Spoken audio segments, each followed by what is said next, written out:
Well, ladies and gentlemen, good morning. Welcome back to the Sewell LeaderLIVE. If this is your first time to join us, I'll give you just a little refresher course. Back in March, we were going to host our 14th annual Sewell Leadership event. And obviously, because of the obvious situations that we've all found ourselves in over the last few months, we were forced to take that online. And really, we're able to turn lemons into lemonade because we have seen hundreds of thousands of people that have been able to join us over the month of March and into April, where we hosted a series of LeaderCasts with great thought providers from across the United States.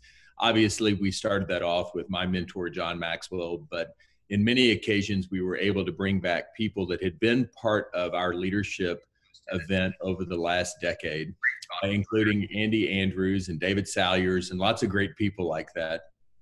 Today, we have the opportunity to bring to you a new person for us with the Sewell Leader Live event. And I am excited to introduce to you Margaret Feinberg. Margaret is the host of a really popular podcast called the Joycast. She's also a popular Bible teacher. She's a speaker at churches and conferences across the United States. Some of you may have heard her already at Catalyst, Thrive, or Women of Joy. And she's also the creator of best-selling coloring books for grown-ups. Her books include More Power to You, Fight Back with Joy, Taste and See, Discovering God Among Butchers. And then there's corresponding Bible studies. She sold over 1 million copies and received acclaim and media coverage from CNN, AP, the USA Today, the Los Angeles Times, and the Washington Post. In fact, Margaret was recently named one of the 50 women, shaping culture in the church today. She gets to live in Utah, so if you're in West Texas, she has these things called mountains and snow that she's getting to look out on right now. She lives there with her husband, Leaf, and they pastor a local campus and their newly acquired pup during this entire year called Zoom. Now, Margaret believes one of the best days are spent around a table with amazing food and friends. And really, she's become something of a joy-ologist. And she recently wrote the book called Fight Back with Joy, so she could learn how to regret less and stare down our greatest fears.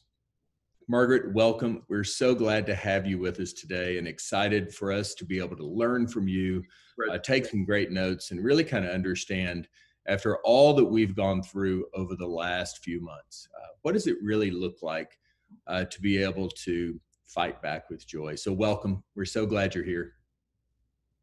Thank you. It is a delight and a privilege to be here. And thank you so much for what you're doing to serve not just your community and the surrounding region in Texas, but you are now serving the entire nation and world through these leadership events. And we just applaud you and are so grateful for pouring out and investing in our community and people, especially in this season. Well, Margaret, thank you. You know, you're right. When we started this, we were really excited because we could put 1,400 people in a room so that we could really pour in and invest in our community. And you're right. In fact, in one of our LeaderCasts had someone who tuned in and joined us from Africa. And so where we thought we were making a regional impact, we really have had the opportunity to help people across the globe. Listen, tell me, you had some things that happened in your life that made you rethink everything you knew and believed about joy. And I'd love for you to share, not just with me, but with everybody listening today, what that really was and what that looked like. You know, a number of years ago, I was out playing golf and I remember seeing this woman sitting in her pajamas on her deck. And I remember thinking, any woman who sits in her jammies on her deck should totally be my friend. And so I went up and struck up a conversation and we exchanged information, and she reached out to me sometime later. And she said, Margaret, would you like to go to something called the Paris Market? And I thought, I have no idea what that is, but the answer is yes. And so I meet up with my new friend and we're just shopping at all these little outdoor flea market kind of booths. And suddenly she says, I need to go get my pee. And I remember thinking, That is the strangest way I've ever heard for someone to say they need to use the bathroom. Well, I follow right behind her as she makes her way toward one particular booth where, from old storefronts, there are large metal letter signs that are just kind of strewn all about. And as she makes her way towards this booth, this woman pops up from behind and says, "Laura, I have it right here." And she pulls up this large pink metal P. And I remember Laura was so excited. She gives her some cash. She grabs that P and she looks at me and says, "We've got to get a selfie." And I'm like, okay, this is a little bit strange. But after she makes this purchase, we go back to her truck. And I remember just asking her, I said, what is this P for? What are you doing with it? And she says, "I'm making a declaration in the center of my living room." And I said, "Well, what is it you're trying to spell?" And she says, "I'm spelling happy are we. Happy are we. And this is the final letter." And as a writer, I remember thinking, if you're spelling happy are we, then E should be the final letter. And she says, "Well, actually, I first started this project and I came upon this Y and it was so beautiful that I just could not buy it." And I said, "Well, how long have you been working on this?" And she says, "It's been several years." And I said, "You know what?" I said, "Let me just ask you this. Why so long?" And she says, "Because these letters are expensive. And so I save up and I just buy one more letter every few months." And I said, "Laura, I haven't known you that long, but I know you're a person of faith. And I'm just curious, why are you spelling happy are we instead of joyful are we?" And she says, in some circles, there are people who maybe like look down on happy and don't give it as much credibility as it should. But as a child of God, I believe I have every reason to be happy because I am drenched in the grace and the mercy of God. And I remember coming home that day and thinking, man, that was not just a personal encounter with a new friend. It felt almost like a spiritual encounter. And I remember sitting down in my living room and looking up at this blank wall and thinking about, what have I been declaring in my own life? What declarations have I been making? And I suspect, Colin, that some of the declarations that I've been making aren't too different from the ones that you've been making. And so many of us have been making declarations like, busy are we. Tired are we? Stressed are we? Anxious are we? Fearful about the future are we? And I began to think, what would it look like to start making that declaration, joyful are we? And I suspect that, like Laura in that shopping, that the letters wouldn't always arrive in the order that we would expect. It may not always happen in the time frame that we expect. It may take time and patience and investment, but that with enough work and enough energy that I and perhaps all of us can become people who boldly declare, joyful are we.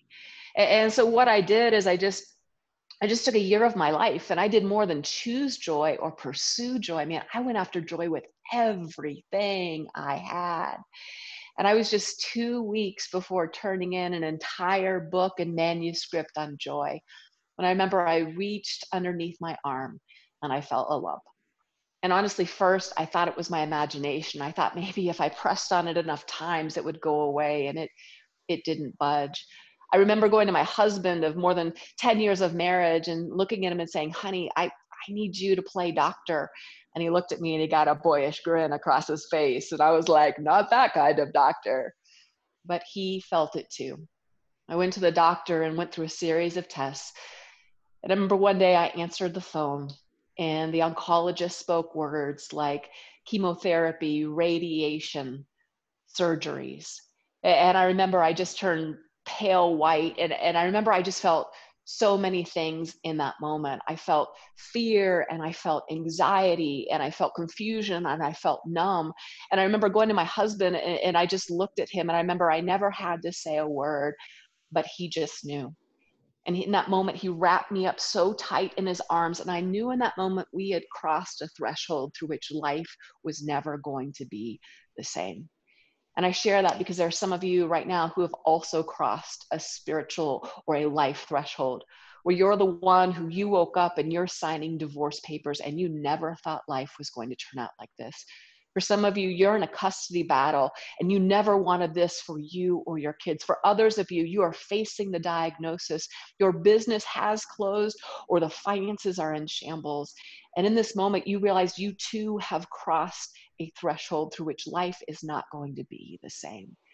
And in that moment, I felt so many things. I felt that fear and that anxiety and that confusion and that numbness, but I also felt something else. I felt this holy resolve rise up inside of me that if I was thrust into this battlefield, that the weapon that I was going to fight back with was joy. Now, friends, I know, Colin, I know that sounds crazy. I mean, who gets diagnosed with cancer and is like, I'm going to fight back with joy? But if it hadn't been for the work that I was doing and perhaps that God was doing in my life the year before, I would have missed it. But what I've become increasingly convinced of is that more than whimsy, joy is the weapon that we use to fight life's battles. Because friends, all of us are in a fight. And sometimes you pick the fight and sometimes the fight picks you. And the question is, how will you respond? For many of us, it's a flight or a freeze or a fight kind of response. Some of us fight back with anger or bitterness or denial. Some of us fight back with rage. But the question of today is, what if you fought back with joy? That's powerful. That's incredibly powerful. Margaret, let me ask you a question. What you're saying and what you're proposing seems much more than just, choose happiness, even though you're going through tough times. Or maybe even kind of the song that maybe a lot of us know is "Don't worry, be happy." So help somebody understand and help me understand the difference between this kind of just this concept of choose joy. I mean, what does that mean, and what's different about your take on that, or what you believe about it, than maybe what somebody might be listening today? Yeah. I think often when we talk about joy, a lot of people think of it maybe just as an emotion.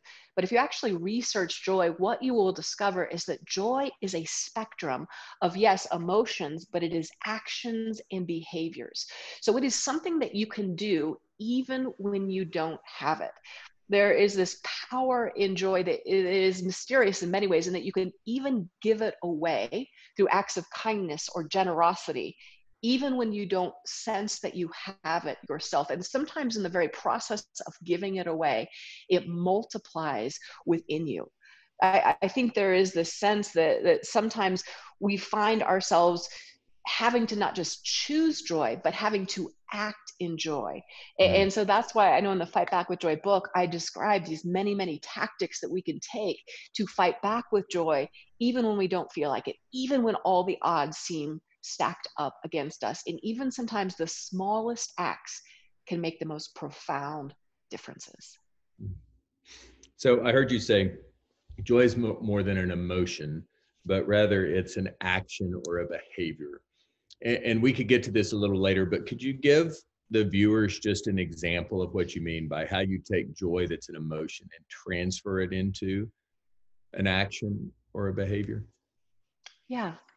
Yeah, let me give you an example. So one of the things that I propose often is that when you are in a dark place, when you are facing a crisis or a hardship, no matter what it is, you have got to poke holes in the darkness until it bleeds light. One of the ways to do that and to recognize that there are seasons in life when it can feel like things are so stacked against you that it's hard just to crawl out of bed. And I say that because I know that place, and I've been in that place. And yet there is this amazing thing in which we have been handcrafted as humans, that within our own bodies, we have been given this ability to start poking holes in the darkness any way we can. And one of the most amazing ways that we can do that is simply through laughter. Now, there are more than 7,000 languages across planet Earth, but do you know that there is one language that all of humanity shares in common? And that is the language of laughter. And as scientists have gone out and they've studied laughter, they've actually boiled laughter down to just a couple of very basic sounds. And it's ha, ha, ha, he, ho, ho, ho, which sounds a little bit like Santa Claus. But what happens is when you laugh, all of a sudden, the stress chemicals in your body begin to reduce. Serotonin and dopamine begin to increase. And so I know that in my own cancer battle, one of the most powerful things that people did, and it's so easy, was send funny memes and videos. And in the process of laughing, I'm actually beginning to change my own chemical makeup and begin shifting things in my own body. And this is something all of us can do. And so poking holes in the darkness for some of you today, or someone you know who is in that midst of that pit, maybe going online and finding some great funny videos by great comedians who are clean and Mita Renfro, Tim Hawkins, Shonda Pierce, others. Begin sending them those videos. Maybe if you've got a funny series on Netflix or Amazon or Apple TV, send them a link to that. Buy them a month or a 2-month subscription so that they can begin laughing. I think poking holes in the darkness also means paying attention to who we're surrounding ourselves with. Again, making that decision, I'm going to fight back with joy. And if you have toxic people in your life who are continually bringing you down, then maybe you need to start seeking out some life-giving, joy-filled people who make you laugh. There are people who on this planet Earth have been given the most profound gifts of humor. Schedule a lunch, get together for dinner, go for a social distance walk, whatever that looks like, and surround yourself with those people. And I think that the third way that I think we can be practical in this fighting back with joy is to use one of the simplest and yes, most profound words in the English language. 2 words. Thank you. Thank you. There is something about gratitude that starts poking holes in the darkness. You know, I know in the midst of my own cancer battle, I knew that I was going to lose my hair from all the chemotherapy, but Colin, nobody told me that I was going to lose all of my hair, including my nose hairs. And friend, there is something that happens when you don't have nose hairs, that when your nose starts dripping, you become like a socket. I mean, you can't get enough Kleenexes. It's like you're wiping everything. You've got racing stripes. It's everywhere. And so there may be some of you who are watching today and you are thinking, I do not have one thing in my life that I can give thanks for. And I would challenge you that it is time to give thanks for your nose hairs, because friend, they are a gift. And so I think in the midst of our battles, we have got to poke holes in the darkness each and every way that we can. So when you were in some of those moments of darkness, because you gave us some really great advice, what did you say to yourself, or what happened for you to take action, right? Because that's the one thing I heard you say is that the joy is an emotion, but it requires action. So what were some of the things you had to say to yourself that when you didn't feel like taking action, that you did anyway? Yeah, I think for me, I think there's a common thing that when we encounter crisis and loss and pain, that we like to ask the question, why me? Yeah. And I think it's a natural question. I think many of us wrestle with that, but I think if left unchecked, that can easily lead to victimhood. Why me can easily become poor me. And we can start in this negative spiral that just keeps going downward. When I actually started shifting that question, instead of why me, but to asking who. Now, I'm a person of faith, and I believe in God, and I believe in his amazing son, Jesus. And so rather than ask why me, I began asking the question, God, who are you in this? Who are you? Would you reveal who you are in this moment in the midst of my pain?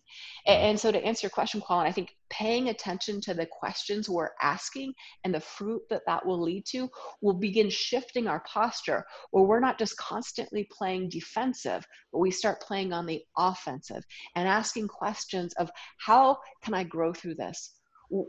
This, recognizing that this is not all that there will be.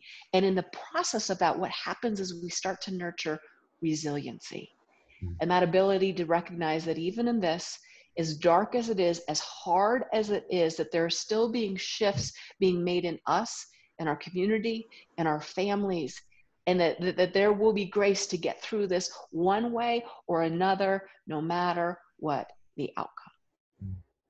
So I just want to make sure I understand you, because I think that's a pretty profound statement. It's not pretty profound, it is. That instead of saying, why me, or why would this happen to me?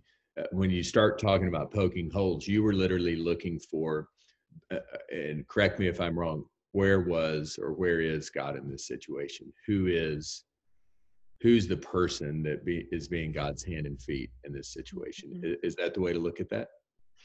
It is. There's a wonderful story in the Old Testament, and it describes this leader whose wife is caught in a terrible situation and just lives in the middle of nowhere. Awful, awful. And she cries out in the midst of this, and she prays to God, and she says, God, I basically, I need your provision. I need streams in the desert. And in this scripture, it describes that God provides both an upper stream and a lower one. And literally the provision is in there. And I think in the midst of our hardships and our loss and our crises, there is provision. Sometimes it is almost impossible to see. My friend Carolyn, who actually her name means joy, which I love, but she went through a really difficult time with her mom having a complete mental breakdown and just not functioning. She's got young kids. She's trying to care for her mom. It is more than she can bear, and just not knowing what the outcome would be. And in the midst of that, she kept saying to me, she said, Margaret, there is provision. There is provision. And sometimes she'd find it in the eyes of a kind nurse, in a breakthrough with the paperwork that would get her mom into a facility. And it was a long, long battle. But in the midst of that, she kept saying, there is provision, there is provision, there is provision. And the provision didn't always come in the way that she thought or the way that she wanted it to. But when we start opening our eyes and saying, there is provision in this, we start recognizing the various pockets of grace and mercy that I believe that God has aligned along our path. But if we're simply stuck going, why me, that question only focuses us on ourselves instead of changing our posture so we look out to recognize where these pockets of grace and mercy are around us and in the people that are being brought to us who can help provide them. Thank you. You know, it reminds me, a friend of mine made a statement to me just the other week. He said, I've decided that I should stop telling God what I want, but rather ask him what I need. And so it may be that, to your point about that provision, that it really is making sure we realize that it's what we need that may come in different forms or fashions, right? So probably when you were diagnosed, what you wanted looked totally different than probably what you needed at the time. Is that fair? It is very fair. Let me give you a practical example of that. When I was in chemotherapy, they give you the chemotherapy, which wipes out your white cells. You will catch every bug and flu and everything. But then they follow up to help you recover quickly with a shot.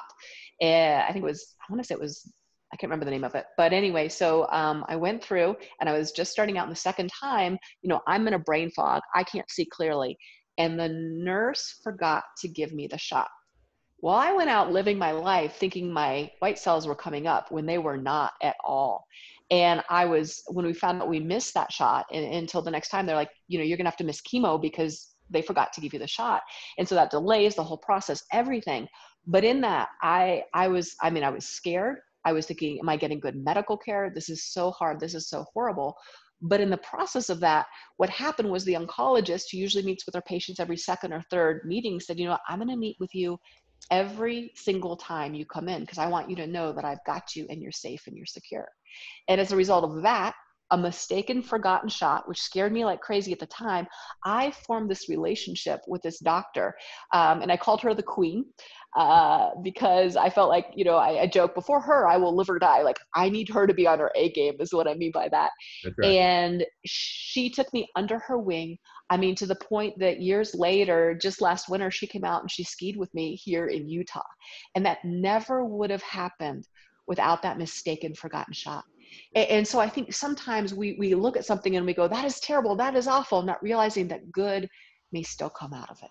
Yeah, that's great.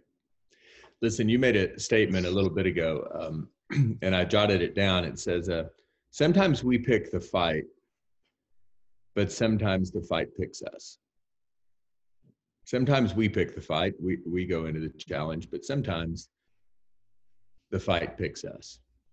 So with everything that we've lived through this year, which none of us would have asked for, thought of, dreamed of, uh, I don't know, there's maybe a handful of people in the world that could have predicted this, but in our region, we were hit in multiple ways. Number one, obviously, we've all been impacted by the coronavirus and what it's done to our heads, our hearts, our economy, the lives of people. And then in our region, in the Permian Basin, because we're so heavily dependent upon the price of oil and gas, we got to see a historic record low, which created record low unemployment and just devastation in our community as well. So if you think about the fight that picked you in the form of cancer, and the diagnosis that you went through, and then all the crises that we've lived through, and what people are facing today.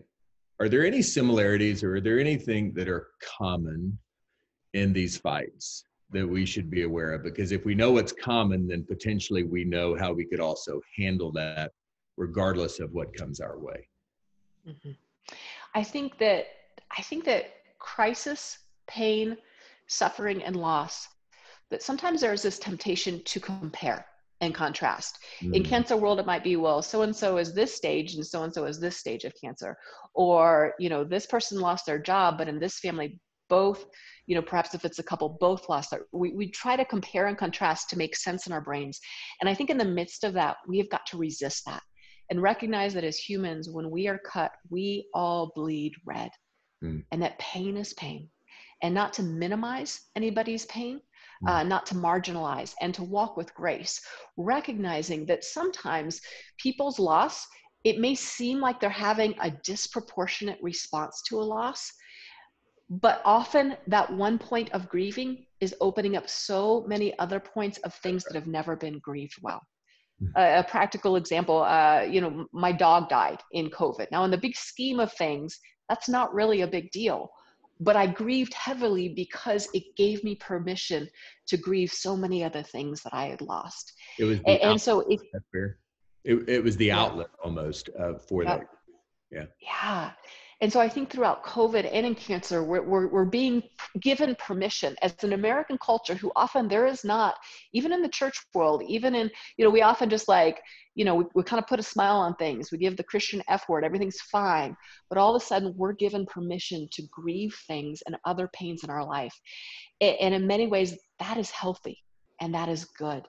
What I've seen is that when we grieve well, when we don't shy away from grief, but when we allow it to do its work within us, it actually expands our bandwidth and our capacity for joy. And so some of us are in mourning for loss, but not to shy away from that mourning, to embrace that. And in some ways to allow that grieving to help cleanse us. I also think that it's important to recognize that in that pain and loss, that sometimes out of anger and frustration and confusion, our responses to each other will be disproportionate.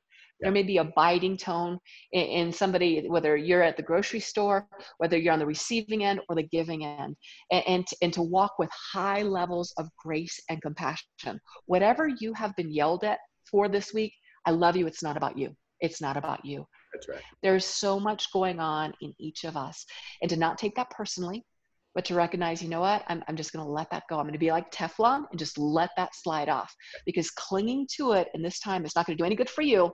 It's definitely not going to do any good for the other person. Yeah. Would you made a statement. You said, if we grieve well.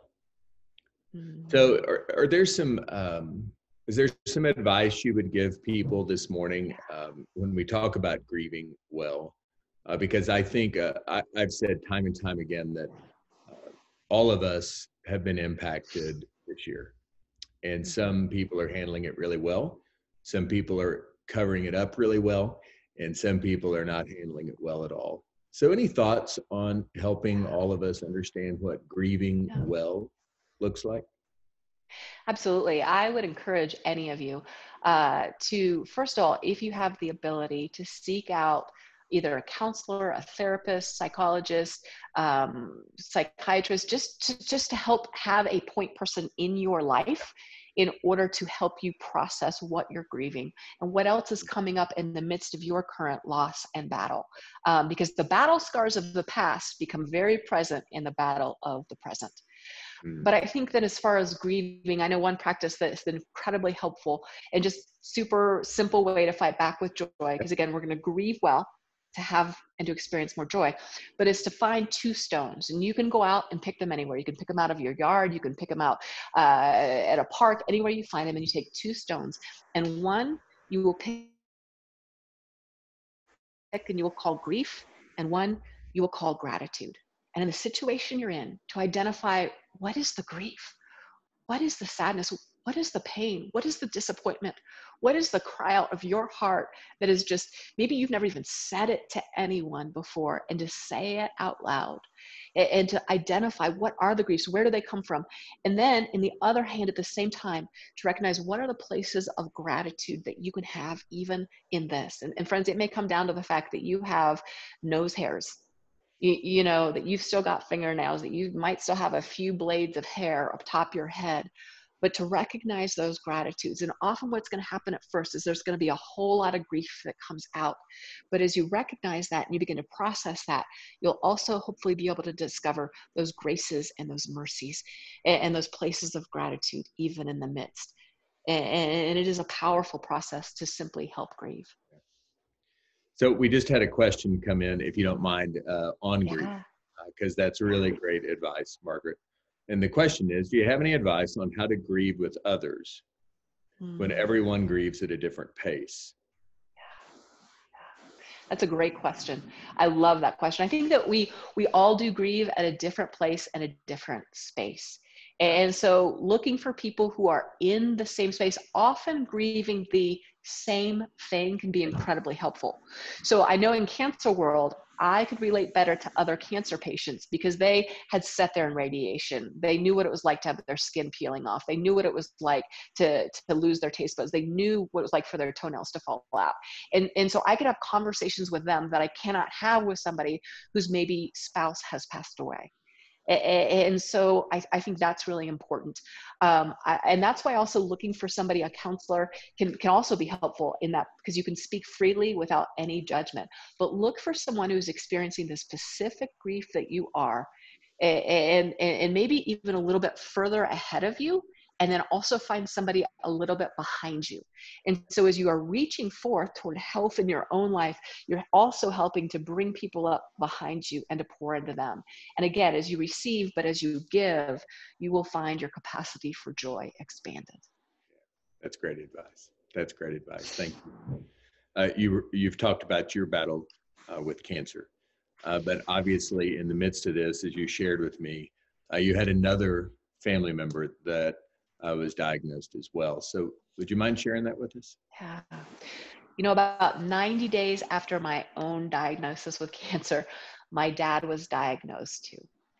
And so we spent months, him sitting at the foot of my bed while I'm getting chemotherapy, and me riding to the hospital day after day as he endured what seemed like countless rounds of radiation.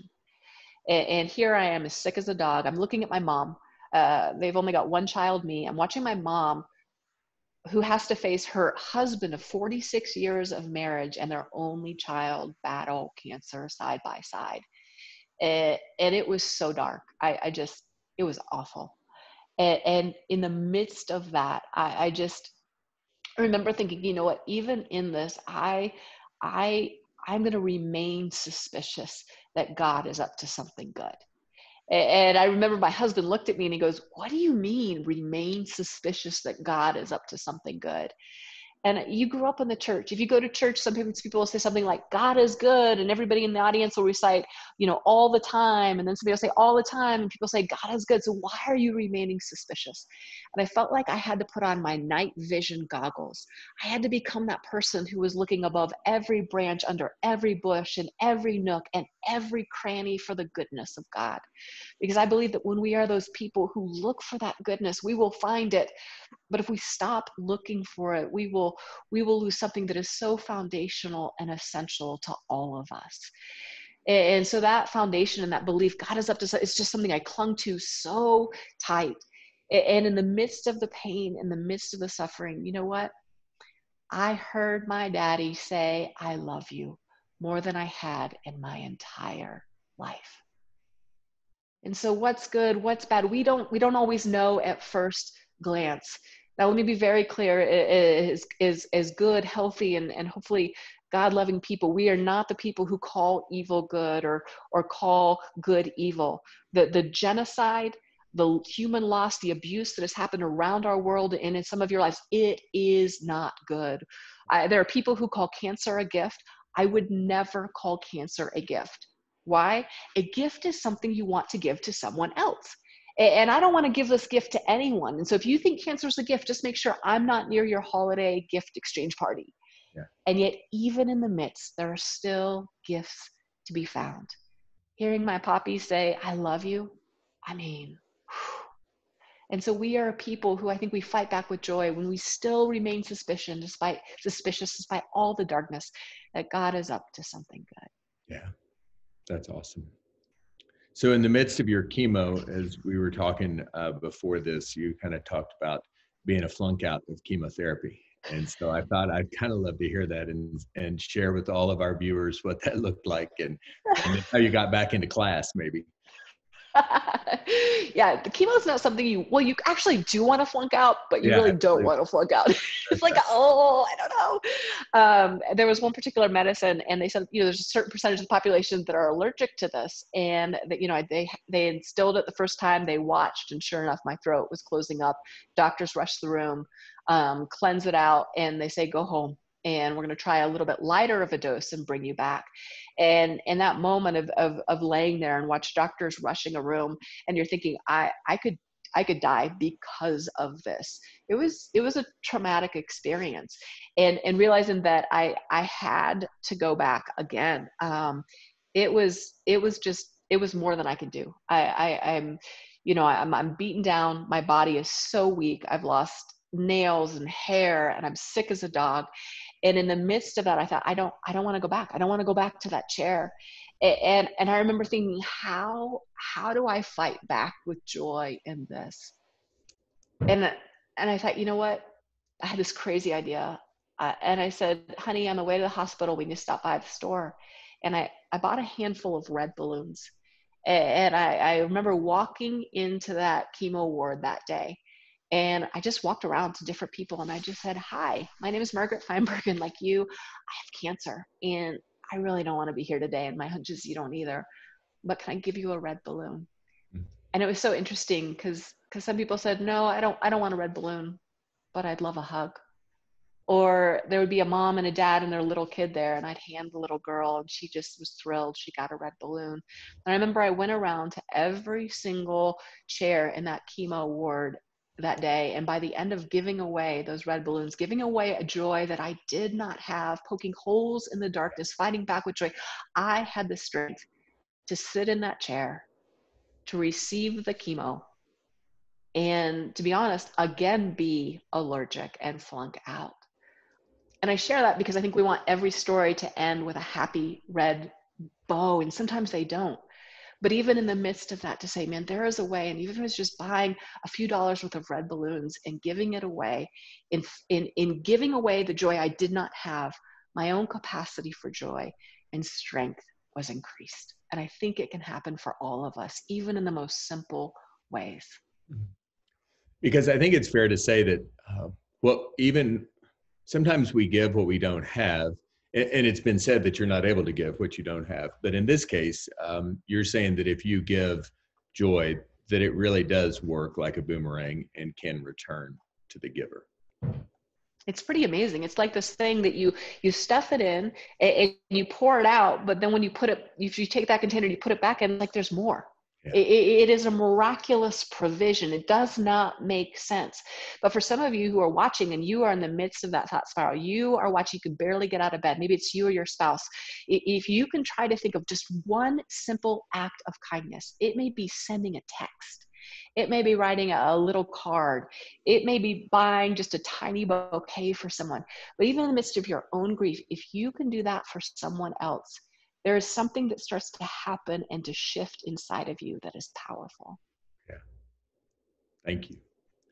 Yeah, Margaret, I'm sure that through your time with cancer and then obviously with your family, that you received tons of different notes and texts and emails and different kinds of gifts. And I can only imagine, because we've all been in a place where we don't really know what to say. And sometimes I'm sure that people say some really strange things, or you kind of wonder, like, what were they thinking when they did this? Can you give us some advice from your own time there? Because you would have been the recipient and then also the giver at different times. Any advice you would give people? Obviously, we're doing this LeaderCast to really support breast cancer awareness in our region and to really help fight cancer on all the fronts that we can. So help us understand what we should know about how to really show love and joy in a great way with the people who are fighting this fight. Well, first of all, I'm so grateful for the way that you and Sewell support Pink the Basin. I think that is awesome. I love that it is local. I love that it is serving your area. The efficiency of how those funds are used and really helping people, it is powerful and it matters. So I thank you. Thank you. Absolutely. Thank you.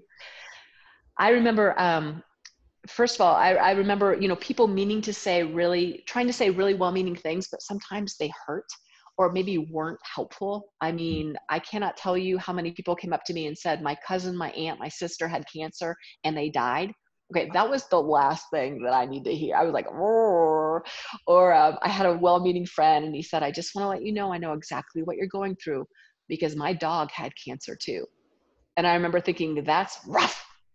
but I remember also just getting cards, and it was like, with sympathy, or I'm sorry for your loss, and thinking, man, there aren't really cards that really speak to what people need to hear. And so I remember one night I just had these thoughts that popped to mind, and I made some cards, and I share this with you just so that you know kind of what to say. And one of them is right here, and it just says, when people say impossible, you hear a personal challenge. When others use the words can't, you discover a way. When others call it quits, you've just begun.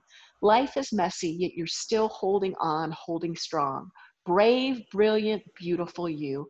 I am praying for you double time, rooting for you like crazy. And so looking for those ways to say, man, you are amazing. You are brave. You are courageous. You are going to overcome this. And then entering in a way where you can really serve. This is just a simple tell me what you need card. And there's a checklist of like, pray for you, provide a meal, help around the yard, get something special for the store for you, a gift card to your favorite restaurant. And you can give this card, have them check whatever they want, either return it or just take a little cell phone pic and let them know. Because what's so often happening is that there is this 911 response to people in crisis.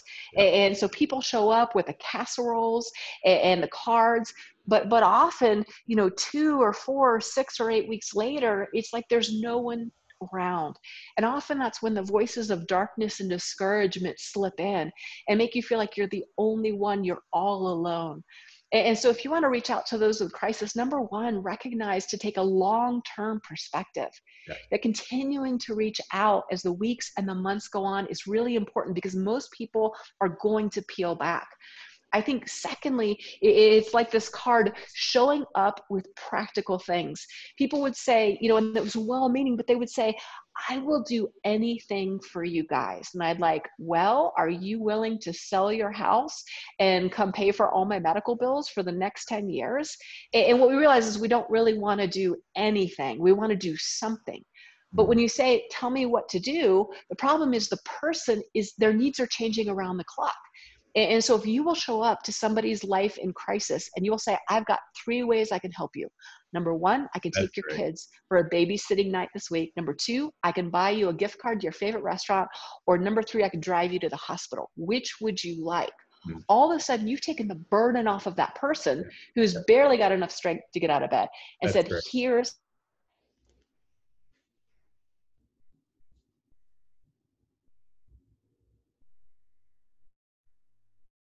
another way that you can help is to also be a person who listens. Recognize that for the person in grief, this is not a time to process your own grief, to tell your own stories of loss. It is a time to listen and love. And it's also a time to kind of change the subject if possible, to recognize that for most people in the midst of a crisis, whether you've been laid off, everybody's just asking you, have you gotten a job? How's the job search going? Or maybe for you, you're in the middle of, caring for aging parents, and everybody just keeps asking you, how's caring for your, but they want something else to talk about. So coming with some other topics, whether it's television shows, music, inviting them out for a concert, all of those things matter. Also for the person in crisis, often people tend to retreat in such a way and think, well, there's no way that person would want to share a meal. There's no way that person would want to go for a walk or sit outside and have tea. Even if they can't join your event and you already know that, invite them anyway, because those invitations are so incredibly important and meaningful. Don't feel bad that they say no. You've still given them the choice to say yes or no. And so it really matters. Because you would say that invitation would be a really meaningful reminder to people that they're still on somebody's mind, right? It is. In Jewish culture, it's interesting, when a person is about to die in Jewish culture, none of the rights are taken away until that person takes their last breath. And the thought behind that is that you don't take away the control. You don't take away the life inside of them. You allow them to choose to the very end. And in the same way in our own lives, when you don't invite somebody, you've made the decision for them. You've taken away their choice. And so that's actually pretty disempowering. Whereas if you keep reaching out, even though it's exhausting and you may hear a string of no's, it's empowering to them because they know you still remember them. You're still fighting. You're still fighting for them, and it is a gift of life in the midst of their battle. Got it. Margaret, we had just a few minutes ago kind of a glitch in technology, and so the screen froze for just a minute when you were finishing the story you were saying about giving people 3 examples, or here's 3 ways that I can really take care of you. So will you recap that one more time for everyone? I just want to make sure, in case it froze, at a different timeline for everybody, that we capture that. Absolutely. Rather than ask somebody, what do you need? Or just tell me what you need, because that's a burden. That they're barely standing up today. That was a win. They got oxygen to their lungs. They're upright. 10,000 points. Yay. So to say, what do you need? They're like, I don't even know. And the needs are changing around the clock. So instead, come with 3 practical things. I can take your kids and I can watch them for a night this week. Number 2, I can get you a gift card to your favorite restaurant. Or number 3, I can drive you to your hospital appointment. Which one is most helpful to you right now? And all of a sudden, instead of this vague, I don't know what I can ask for, you've narrowed it down and you're coming to serve them in a practical way. It is really powerful. The other thing to remember is, often when it comes to crisis, everybody thinks food. A number of years ago, I was part of a church where the pastor was called over by a recent widow who was just like, you've got to come now. You've got to come now. I need you. So the pastor races over to the widow's house and opens the door, and the widow says, you've got to make it stop. You've got to make it stop. And the pastor's like, what is going on? And she says, you've got to make the lasagna stop. Everybody just keeps bringing lasagna, and there's only so much lasagna me and my daughter could eat. And I share that because coming with other things in your back pocket is just, hey, can I come mow your lawn? Can I drive you can I buy you gas cards? People are sick. They spend a ton of money driving to the hospitals, buying them gift cards to their local grocery store where they get their prescriptions. Yeah. These are really simple, powerful things that speak right to the need in the moment. That's great. That's great.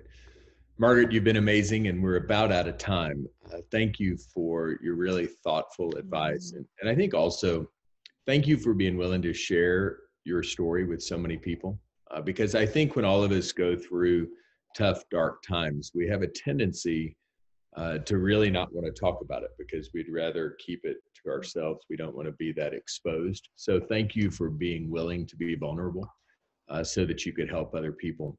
Before we leave, any final thoughts you'd like to share with us? Anything that's really pressing on your mind or your heart now that you think it's important for people to hear?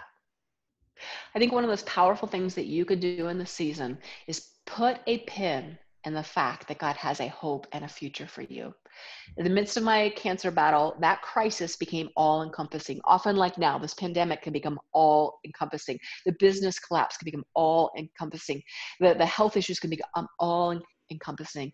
And in the midst of that, I sense the Holy Spirit say, you can either cling to Christ or you can cling to the crisis, but you do not have arms big enough for both.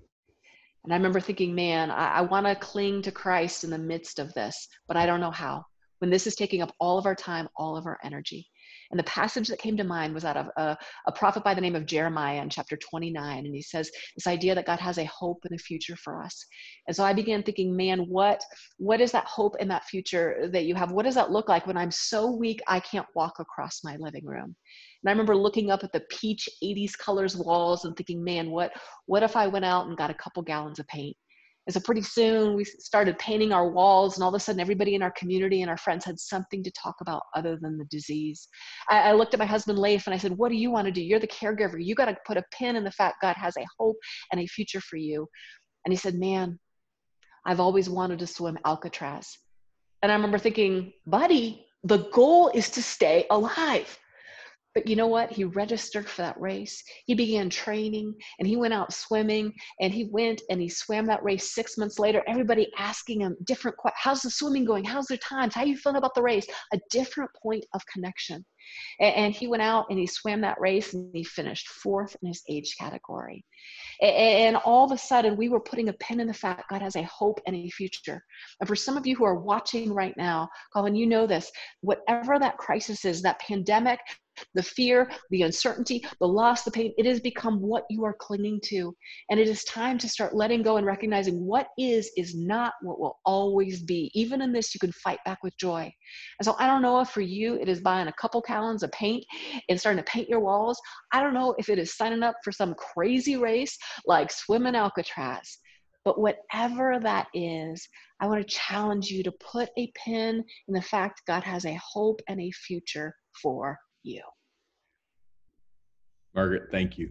Thank you very, very much. We're grateful that you would take time this morning, and thank you for sharing your own experience with so many people and being part of this special Sewell Leader Live for our ability to support Pink the Basin and all of the men and women who are struggling in their own ways, not just with cancer, but as you said, with many other challenges that we've all faced in 2020. It will definitely be a year to remember. And my hope is that we've been able to help people today. So for all of you that are watching, thank you so much for being a part of this. Thank you for being a part of our community and really trying to find a way to help and really support people in the Permian Basin. Margaret, thank you again. We're grateful and hope you guys have a blessed day.